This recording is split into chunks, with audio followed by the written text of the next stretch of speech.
How you produce the ah vowel is you open your mouth wide, the, the bottom jaw or your mandible goes down. Your tongue is resting on your mandible, so there's a lot of space between your tongue and the roof of your mouth. And then you may feel some slight muscle activation in the front part of your tongue, but it is a very lax vowel, so you might not feel much.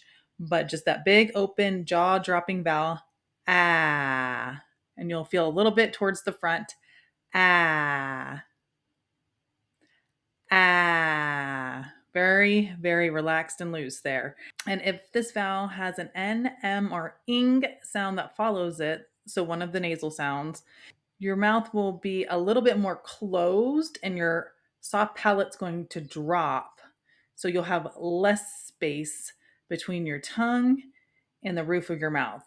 So like am as opposed to ah, am, an, ang. Be sure to drop your jaw all the way open, your tongue's resting down, and you might feel a little bit of that muscle activation in the front of your tongue. Ah, 1.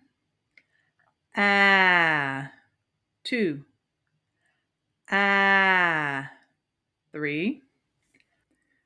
When you're ready, let's start practicing the ah vowel in one-syllable words.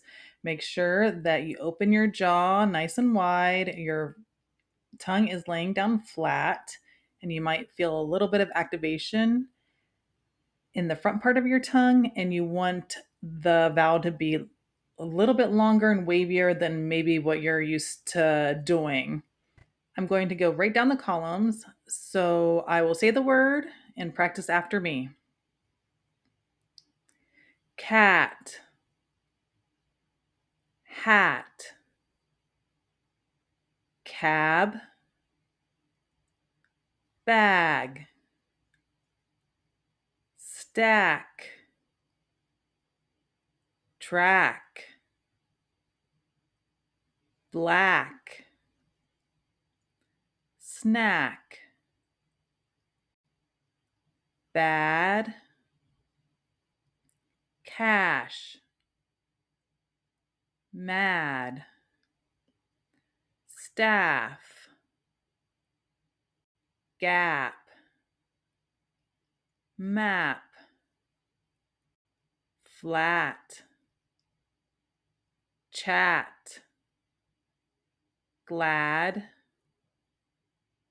gas, pass,